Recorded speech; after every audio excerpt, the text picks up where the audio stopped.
Okay, well, good morning, good afternoon, and good evening, everyone. Welcome to another Fireside Chat with Smart Tribe. Today we have a very interesting guest. I have been looking for quite some time to interview Ricardo Vidal, who is the head of innovation at British Airways. Hi, Ricardo. Hi, Beatrice. How are you? Very good, thank you.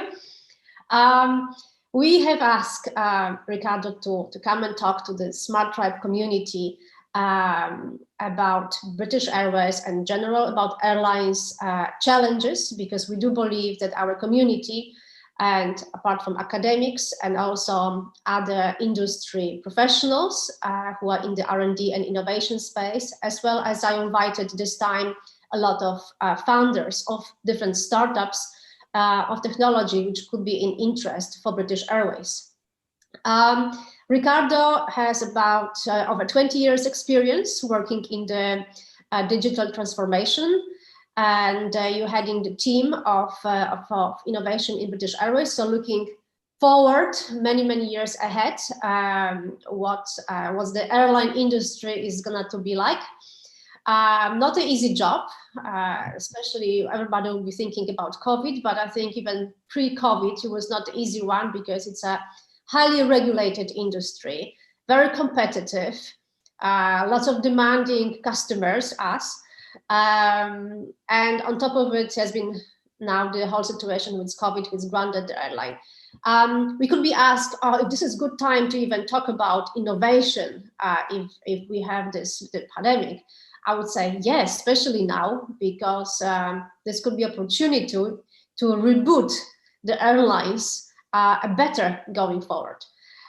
So that's my very short introduction to Ricardo and to what we want to talk today about. My first question will be, Ricardo, if you can just tell us a little bit about your background and also about your team, what you have been doing at the British Airways up till now. Sure. First of all, let me say thank you for having me here today. I'm very excited to be part of this initiative. I think putting everybody together and having that chat and understanding what the challenges are and what possibilities we have can open a lot of ideas and a lot of interaction with academia and startups and all that. So I think it's a great opportunity. Innovation in BA. So we created a team whose purpose was mainly to connect the airline and the customers with the future. The idea is that if you look at the three horizon model that McKinsey came up with in the 90s and is already obsolete, but I like to use it because it gives you an idea of 0 to 3 years, 3 to 5, and then beyond 5, and when the disruptors are coming and how your industry is all right now, but all of a sudden somebody comes along and disrupts you and you're out of the business.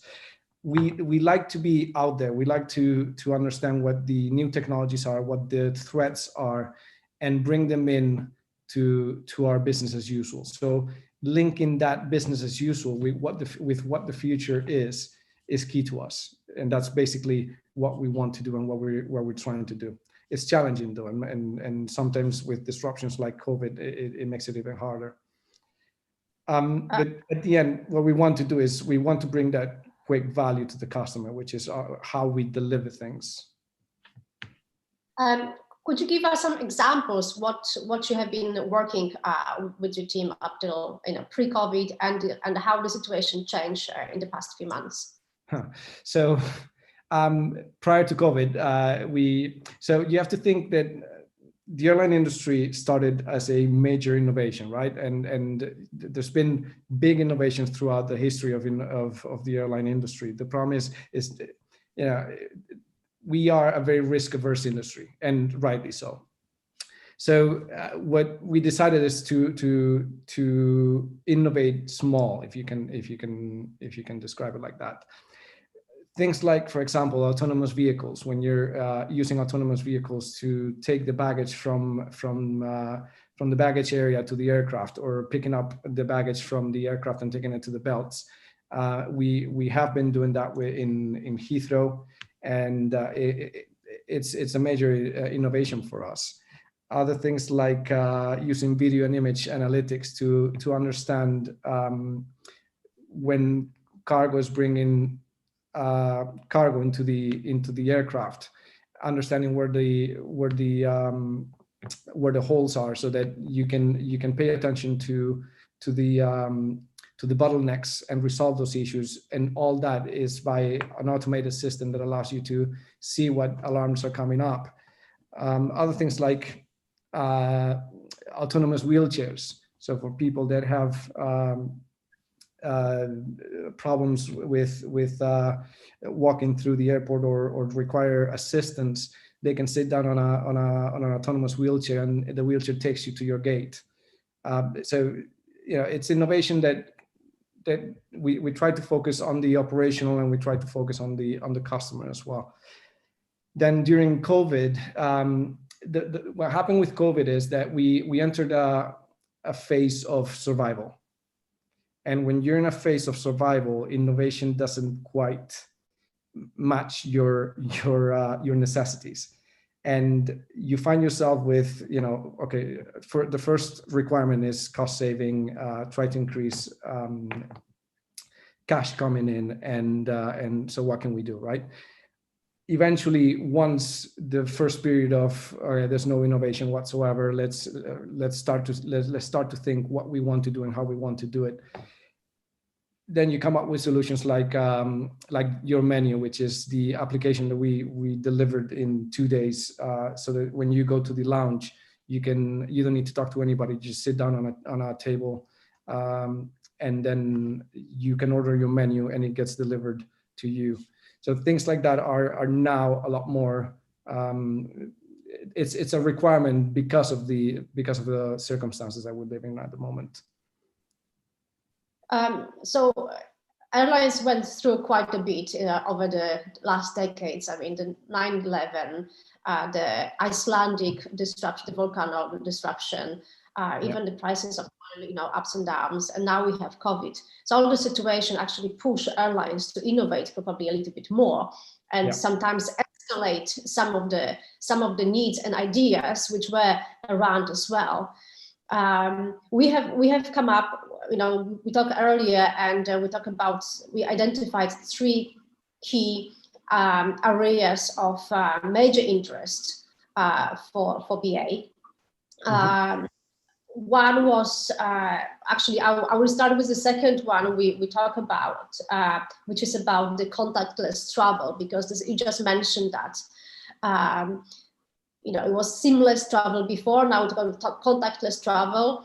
It's not something who has been, the need came during COVID, but it was actually thought about it before. And what you're saying about the autonomous vehicle and so on already leads into it. But there is far more into it, right? There is more tendency for the passengers come to the airport and just end in their destination without interaction with anybody else and doing this automatically. Obviously, lots of challenges with this, because that requires a lot of collection about those passengers, and then we have the privacy laws, and so it's quite challenges. What kind of challenges are this? What is the state of innovation in this contactless travel? Yeah, so the contactless travel has many components, and I usually talk a lot about biometrics because we were pioneers in biometrics in BA. I also talk about paperless travel, which is, why would you need a passport, or why would you need a visa if you can have everything digital and you don't need to show anything.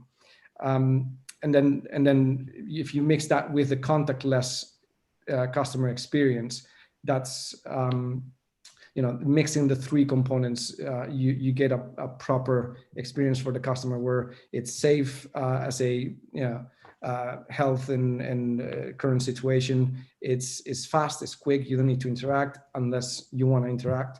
So but the challenges are that it requires, the technology is there, but it requires infrastructure, and it requires investment by airports.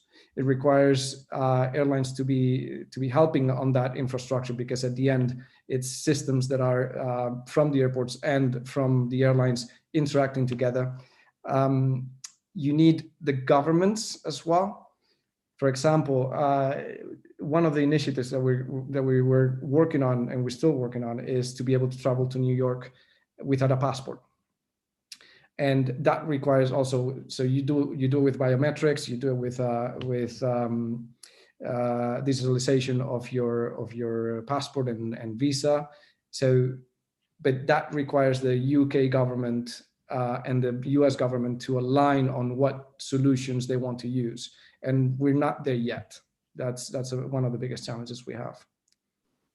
So the regulatory challenges. I mean, also face recognition is another one, and there's a lot of controversy around that as well, if it's accurate enough and so on. So just summarizing, what type of technologies are pretty much you're looking into it and interested? So facial recognition is critical. The other thing is, if you look at how can we digitize the things like visas, passports, etc.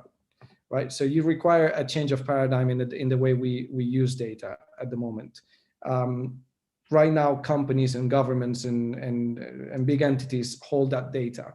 The future is telling us that eventually you as an individual are going to be holding your data, and you're going to have your wallet, your digital wallet, where you're going to go into an airport and you're going to say, okay, I need to show my passport. Here's my passport, but I'll have it in my wallet, in my digital wallet, be it on a phone or whatever technology comes next.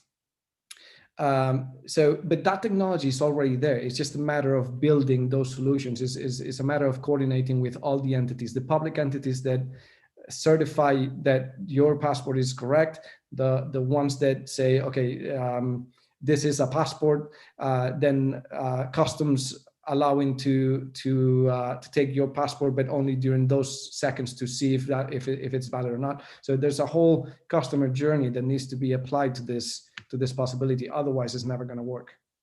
Okay. Also, I heard about this contactless, just boarding. Basically, everything. You don't need to talk to or meet anyone through the whole journey. And we're looking at different solutions for this. One from having there are several startups out there that already have that boarding capability, and it might be that we just put QR codes and we scan the QR codes, and that tells you when you need to go into the aircraft, or there's a lot of solutions out there that are currently working. And it just prompts me another question on that. You're saying there's a lot of technologies out there. I mean, technologies like those tend to get out of date over a few years. So is it catching up with the technology, or is it how fast, how big is the challenge, updating the technology or actually introducing something new? So I think there's a clear path, at least to the next 3 to 5 years, of what technologies are being used, and we're using it at the moment. And when we talk about biometrics and facial recognition, or we're talking about technologies like blockchain, or to be able to create your digital wallet and have all the information there without being very secure, because otherwise, if it's hackable, then you have a problem, right?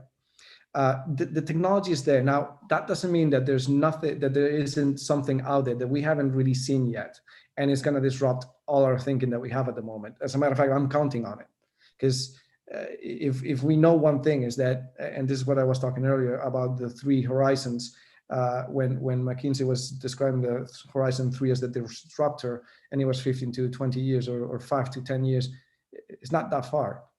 Technology nowadays comes so fast that it could disrupt the whole business in less than a year. Well, we hope that one of the people who listen to us will have that and can share it with you. And that's why we're here. I mean, the biggest pain points is obviously the carbon emission. Yes. This is the biggest challenge. Because on one hand, the airlines do want to cut the carbon emission. There are incentive initiatives, both government, airline regulators, the publics, the society. There's massive pressure on that. Yeah. On the other hand, you are dependent on airline and on the makers of the planes. like Boeing and Airbus, and they are still pretty much producing the planes which are heavy on fuel. And those planes last for another, I don't know, 30 to 40 years. So you're stuck with it. There are already some ideas, already some airlines are implementing, like the biofuel or even electric flight. Yeah. But that seems like far away in the future, or is very expensive. If you can tell us about, how that difficult challenge could be addressed. Yeah, well, this Pandora's box. Once you open it, you never know what's inside. But you have to understand that the airline industry currently, we are responsible for 2% of the carbon emissions globally. 2%. Now, what that means is that because yes, the aircrafts are assets that last for 30 to 40 years.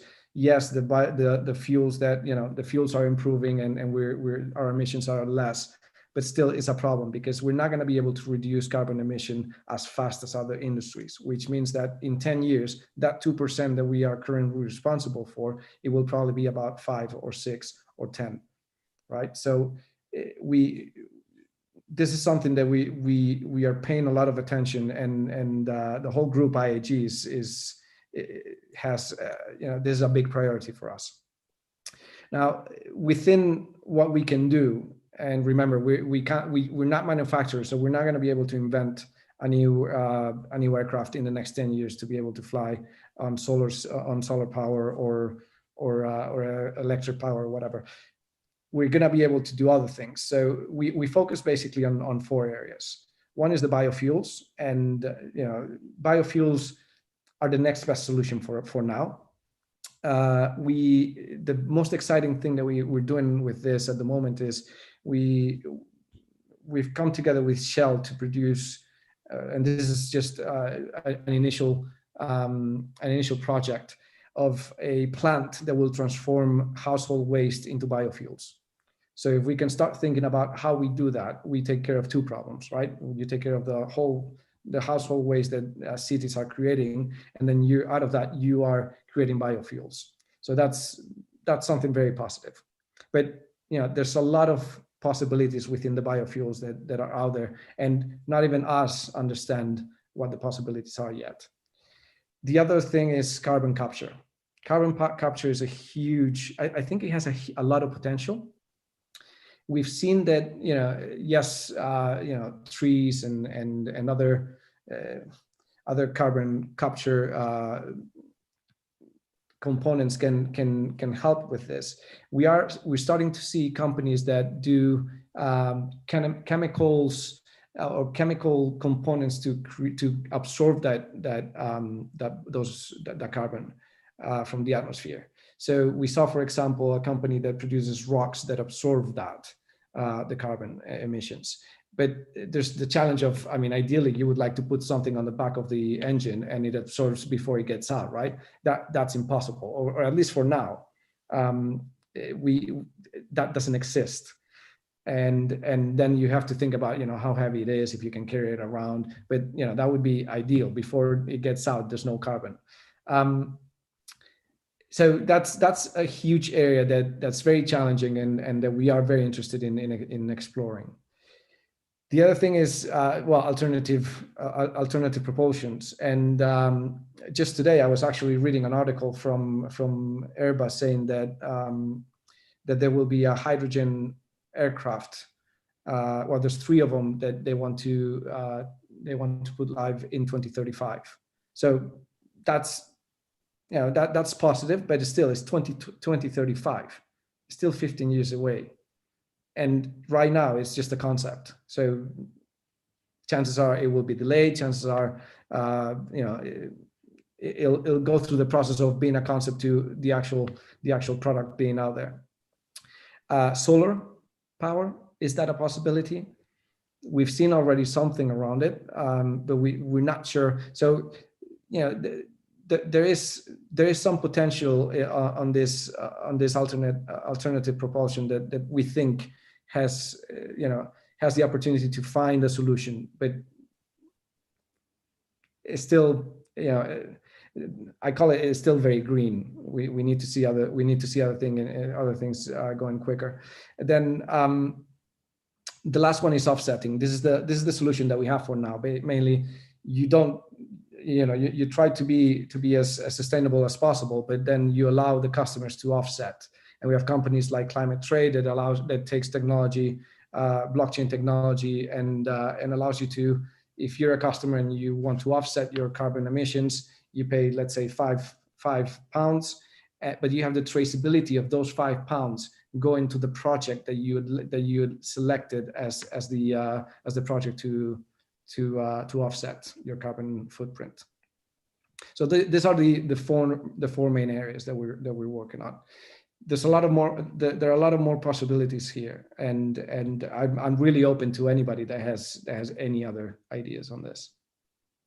So this problem, cutting carbon emission, it really needs a moonshot, because 35 years, it's a long time, and we need something far more urgent, because the problem will be bigger by then as well. And I'm assuming that it will require a high level of coordination, because if you fuel your plane in Heathrow, it's a biofuel, you have to refuel on the other airport as well, in New York or somewhere else. Exactly. So high coordination between countries, airports, airlines, and so on.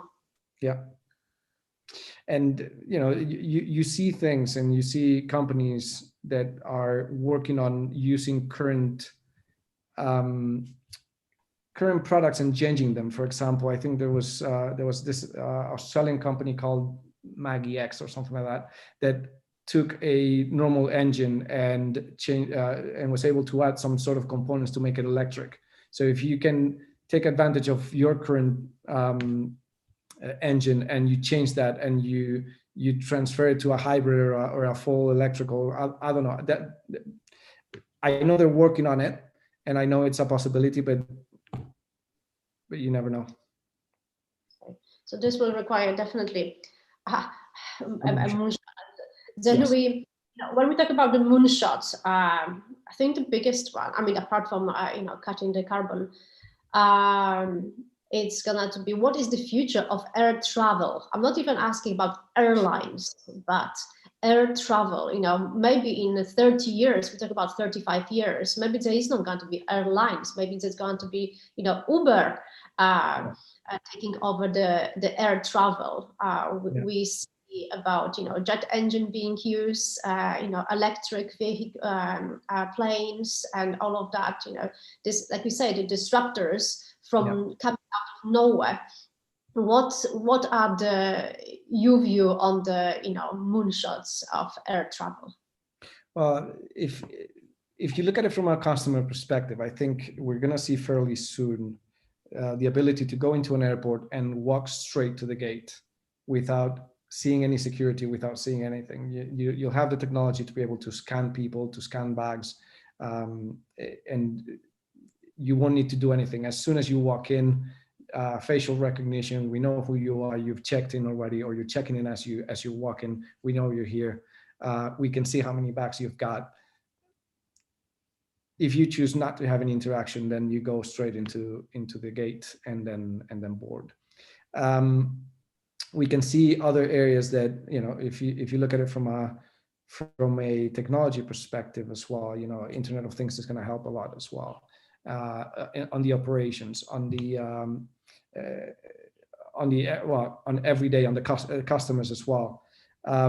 We're going to see a lot more personalization. One of the biggest challenges that the airline industry has, and I found this as soon as I joined BA, is that we are customer centric, but we're not structured in a customer centric way. And we're going to see how companies start changing like that. And we're going to see how airlines transform themselves to be more customer centric. But it's a huge challenge. It's a huge challenge because, as I was saying earlier, we are a very risk averse industry, and our main focus is we need to fly people from A to B, and it has to be safe and it has to be secure. So with that in mind, how do you transform an industry? How do you transform the companies within that industry to be able to be more customer centric. That's going to be a huge challenge. And then, of course, we've discussed sustainability, but there's another side to it, which is people want to travel faster. They want supersonic. They want to be able to travel to New York in 3 hours, not in 7. So how do you balance fast travel with being green, sustainability with a lot more need for power? So there's going to be a balance there that we're going to see in the future that is going to be very interesting. Hopefully we'll be able to find some sort of power that allows us to fly very fast everywhere. I don't know, but that's another moonshot right there. Are you saying we're going to resurrect the Concorde? Not the Concorde, at least not based in 1960s and 1970s technology. But I think there are already projects out there that want to resurrect some sort of supersonic travel. Yes. That's very interesting. What about the short haul travels? We have already some attempts of, they call it, vertical takeoff and landing jets. Yes. For the the VTOL. And more than short haul, I think we're going to see a bit of a disruption in the way urban mobility is going to affect the domestic travel. And when you look at urban mobility and what initiatives people are offering, we can see that the VTOL, the vertical takeoff and landing vehicles. So basically, you just, it's like a helicopter or some sort of helicopter with 3 or 4 rotors, and then you can fly short distances. But then short distances is now, so some of that technology is already being tested, is being trialed. And what they're doing right now is, okay, how can I take customers from the city to the airport? Eventually that city to airport is going to be, okay, if the flight is only from London to Manchester, for example, can I just do it with the same vehicle? Do I have enough power? Do I have enough fuel or power to get to Manchester from London? So we're going to see some disruption there. There are other technologies like the Hyperloop, for example, and this is, this is not something that's going to come fast. This is something that takes a lot of, it requires a lot of infrastructure to make it work. But who knows, in the future, you might be able to cross the Atlantic Ocean on a Hyperloop and be there in, I don't know, 7, 8. Actually, no, I was going to say 7, 8 minutes. No, but maybe an hour. I don't know. Very interesting. Any other, so we talk about those 3 main things, any other science, technologies and innovation you think are very interesting, which might impact the airlines? I think you mean in the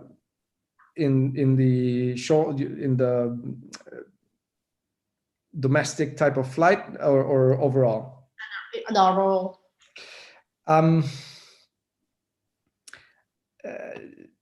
I think I don't know, we're going to see technologies are gonna keep coming up, and the thing is to adventure to see what else is coming. Out of all the conversation that we've been having and how different technologies are gonna impact our industry, I think there's nothing that I'm saying, okay, this is completely gonna disrupt it. But what I'm scared of is what I don't know yet. And I'm sure there's people listening to us right now thinking, I have this technology, I have this idea, I have this. That's what scares me, because and this is why one of the reasons why we come out here and we talk about this is so that people can talk to us and say, I'm thinking about this, and then we become part of that solution, and instead of being disrupted, we help disrupt the industry and we make things happen a lot quicker. So it points me to another question. How do you source your ideas for innovation? How do you collaborate either with scientists, innovators, and startups? So we do several things. Part of our methodology is starts with the discovery, and the discovery can happen through based on a problem or out of chance. We do a lot of participate in chats like this one, or going into conferences, or listening to startups. And we either, if we're looking for a problem to solve, then we have an objective. If we don't, we're just listening up to see, okay, what's out there that could help us. We have also things like Hangar 51. For us, Hangar 51 is a program that is run by IAG as a group. It's an accelerated program for startups to apply, and we think of about 5-6 categories every year. Startups apply, and then we do a bit of a pitch session to select 10-12 startups that can participate with us, with each of the opcos of IAG for 10 weeks to produce something. And then we have a bit of a contest to see who wins out of all the startups. But it's a good way to identify what technologies are out there, to see what startups are working on.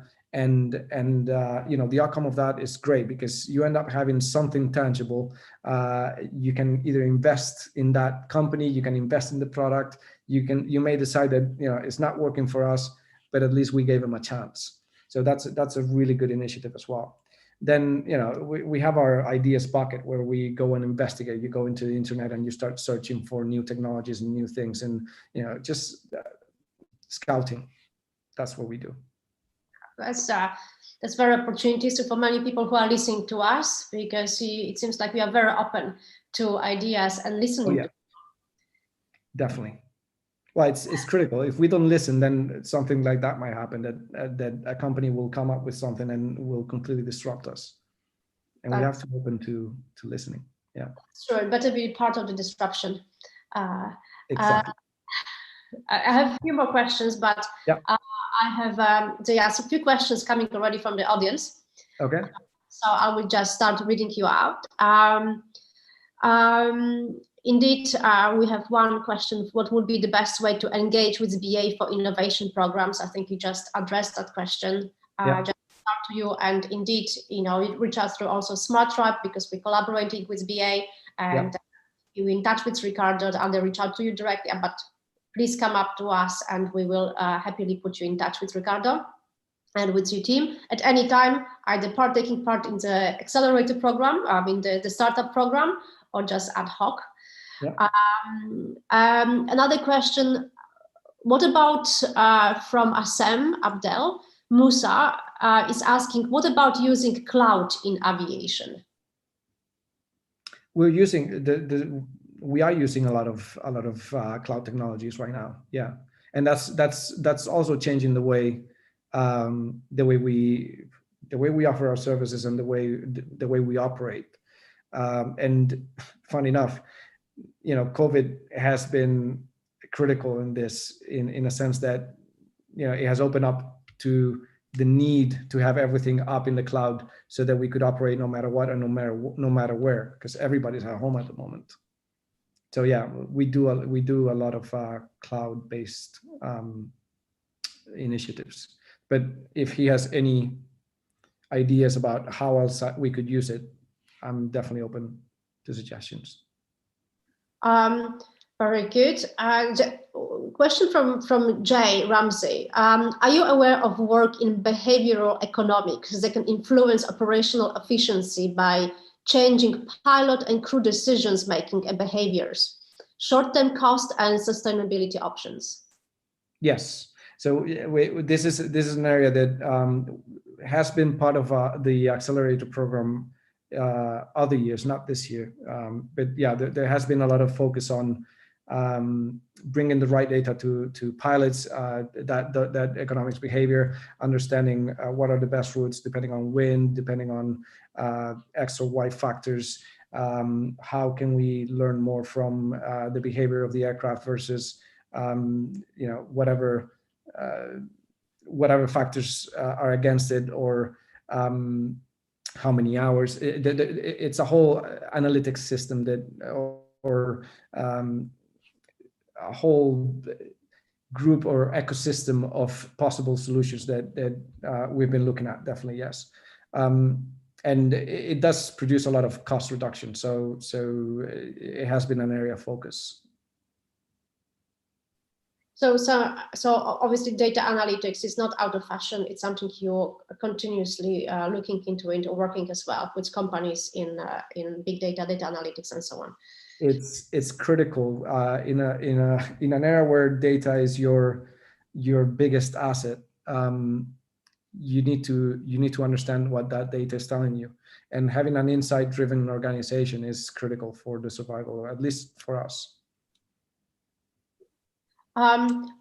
We have a question from Sergio. So, do you think Brexit will have also impact on talent acquisitions?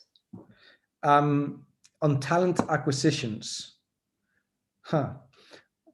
right? You're talking to a Spanish guy that works in a British company, so I think yes. I think it affects talent acquisition, but at the end, I think that Brexit has just cost what it would be for anybody to go work anywhere else outside of the EU. So will it affect us from a talent perspective? I think we can still sponsor people any other way. I think it shouldn't affect us. Do I think it will? I think it will affect us because people are less forthcoming to work in a British company, or because it's more uncomfortable. You need a sponsorship. You need a whole bureaucracy that you didn't need before. I have another previous question. It's about collaboration with the suppliers, because you're relying on the suppliers like Boeing, Airbus, and so on. What is your influence, as an airline on their innovation? Sorry, I lost you a little bit there. Could you repeat it? I mean, you as a buyer of Boeing's and Airbus and so on, how strong you are influencing the suppliers, per your needs and requests? That's an interesting question, and I was doing the typical analysis by Porter's forces the other day and analyzing how the likes of the manufacturers like Boeing and Airbus have power over you. They do. They have power over us, and although we influence a little bit, we can't influence that much. But again, it's not like they're not close to any type of influence. Of course, if an airline or a group of airlines have suggestions, of course they do listen, but they hold a strong hand.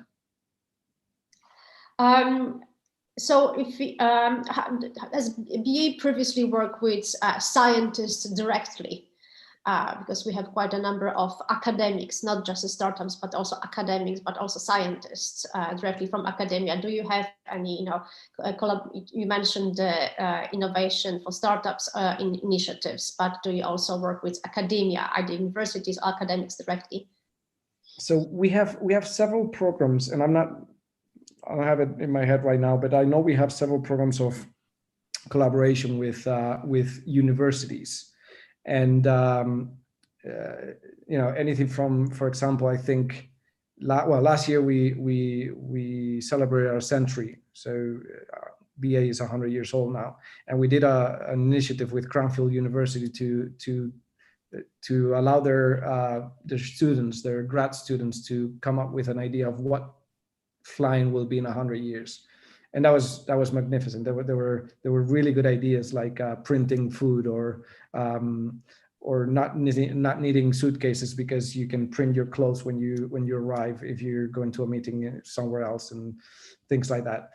Really good ideas. And we also have other type of collaborations, but usually we wait until something comes out of a university that becomes a startup that connects with us.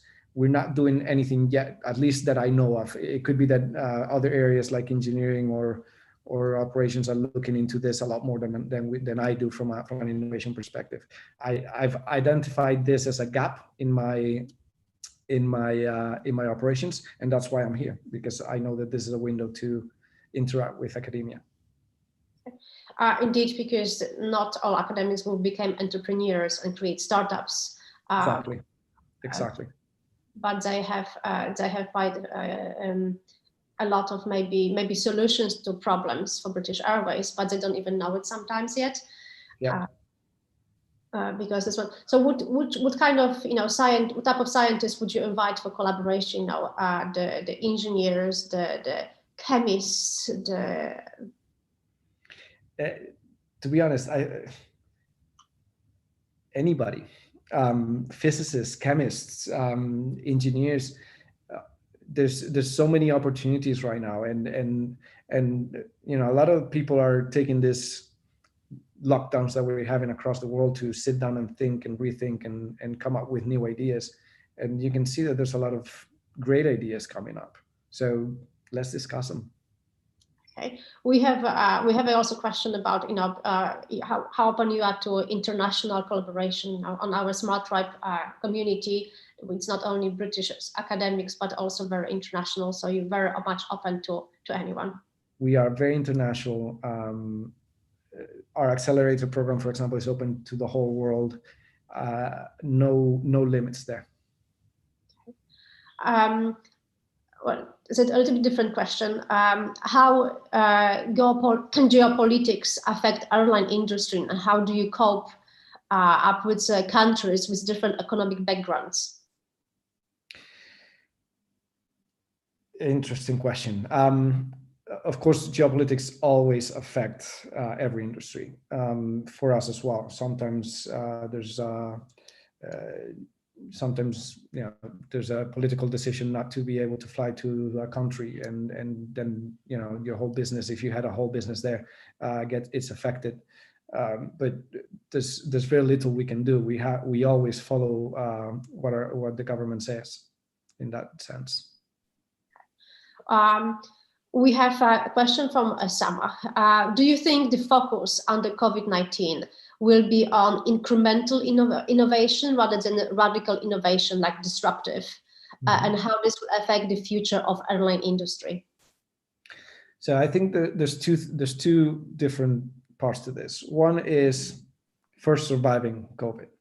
The airline industry has been hit, I think, the strongest. I don't know if any other industry has been hit stronger than this. So first is surviving that. The second part is, what I was just saying. A lot of people are taking time, and they've been furloughed. They're at home. They don't have anything to do, and ideas just keep popping up.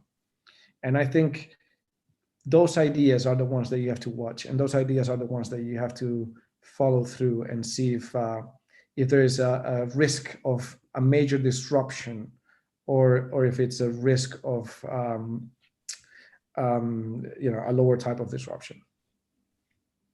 But yeah, no, I was going to say, but you always have to watch those. And I think, because it's been since March, at least in Europe, I think next year is going to be an interesting year. In terms of picking up, or do you think picking up from an industry perspective, we will pick up, but we will see a lot of startups that are coming out of ideas that happened while people were at home thinking. That's interesting. A situation like this, put different industries and ideas under pressure, creates opportunities to even, spring out. We cannot get away from the COVID and for questions. It's what do you think will be the most sustainable innovation, the biggest innovation coming out of the COVID area? Which one will be? Contactless travel. We're going to see a lot of that. We're going to see that completely changes the customer experience. A lot of more reliability on technology. It's funny because I did a trial in January to substitute the magazines in the aircraft to digitalize them. And all you need to do is just scan a QR code and you access directly the magazine on a digital way. And the customer's feedback was, I don't like it. I don't like accessing anything on a QR code. It wasn't about the content. It was about the actual process of accessing something through a QR code. Well, we've seen through COVID that now everywhere you go, you have QR codes when you go to restaurants because they don't have menus anymore. People are getting used. It's a change of behavior that is going to also impact the way we operate, and we're going to see things like that being part of our lives that weren't there before and we didn't even like before. A question from Barrio. How about if we use a fingerprint for checking a passport and matchmaking the person in the gatekeeper? So fingerprint is, yeah, it's definitely another solution. And I think Apple was looking at the mixture of facial recognition with fingerprint at some point. The problem with fingerprint is COVID now. And I don't know how much that's going to disrupt the fingerprint and putting your finger on something. And I'm sure there's safe ways to do it. And I'm sure that, but I think people are going to be more reticent to that than facial recognition. That is just putting yourself in front of a camera. I'm going to correct the question I asked before because I didn't read correctly. My question was about from Assem. Was question about cloud, not cloud. Cloud technology. Like AI, 5G, blockchain cloud. Okay, right. So we're using a lot of that. From an AI perspective, we start to see that it's getting involved almost in everything we do. Anything from machine learning to pattern recognition, to robotics, to automation, to, there's a lot of, we see the use of NLP nowadays, natural language processing for chatbots and speech to text, text to speech. We're using a lot of that, and we're investigating a lot on that area. Blockchain is going to be critical for a lot of things. I was talking earlier about the paradigm change in data. And how we're going to be owners of our own data. Blockchain is essential for that, but we're going to see also blockchain for a lot of other areas, engineering, to understand where parts are coming from. If you can, I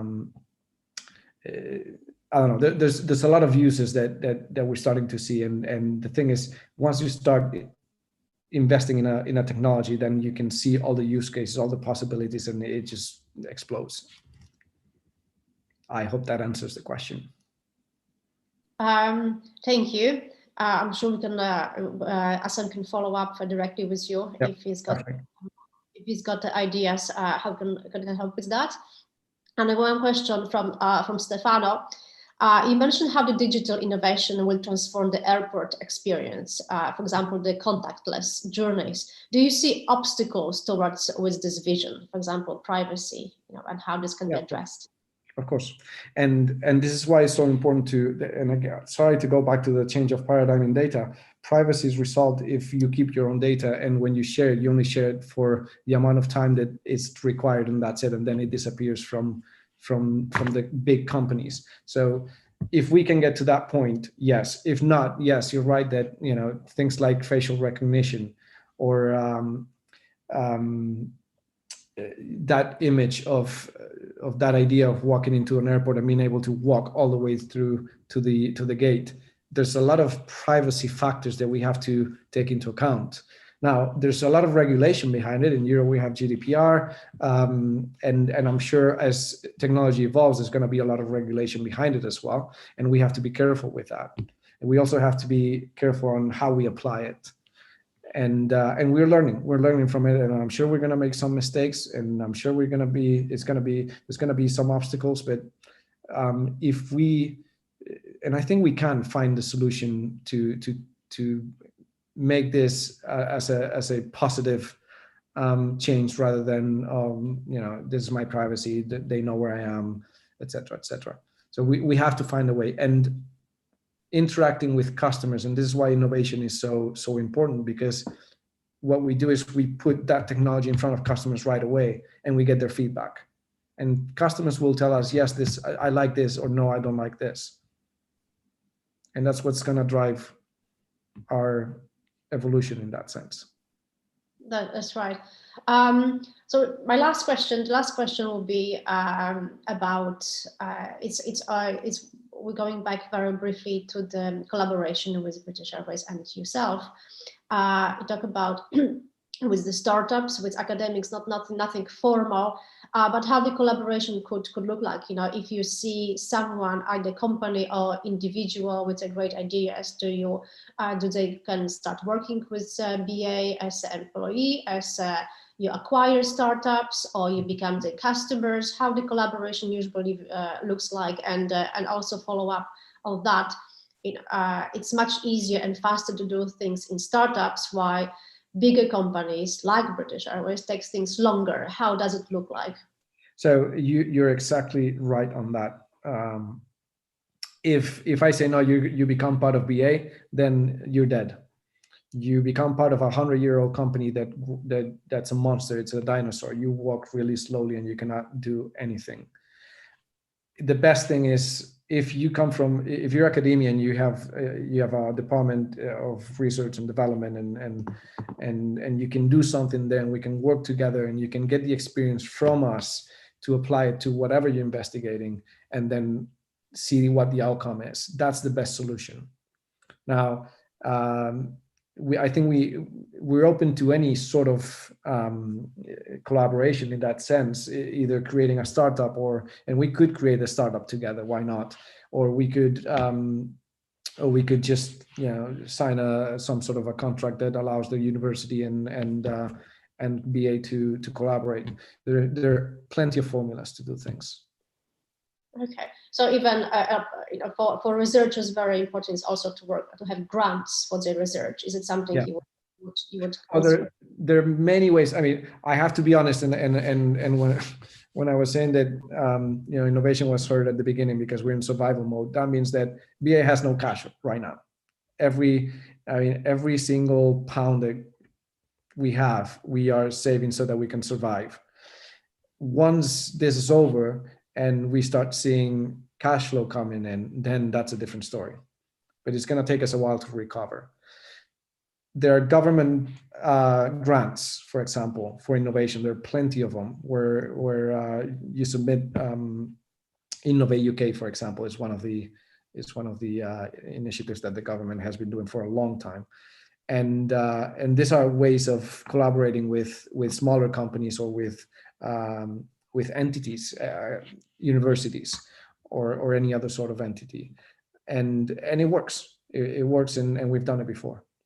Okay, and in regards of collaborating with startups, I know that many startups were looking for funding from venture capitals and so on. They would be very welcoming, maybe not right away having you as a paying customer, but definitely piloting with you, with some ideas with you. Yeah. Would that be something of interest as well? Yes, and that's what I'm looking for. I'm looking for ideas to pilot things, to put in front of customers, to put in front of my engineers, to put in front of my operational teams. That's exactly what we need.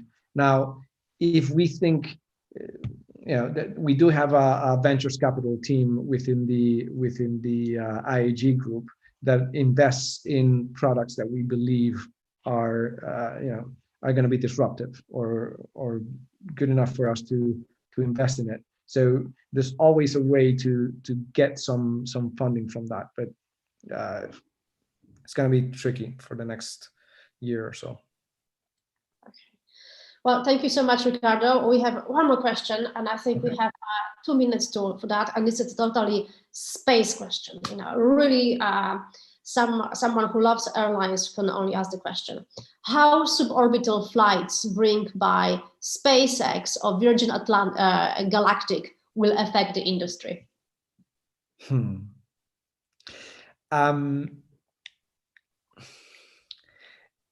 This is one, I love this question. I really do. I get really excited with all these technologies. And I'm a big fan of both projects.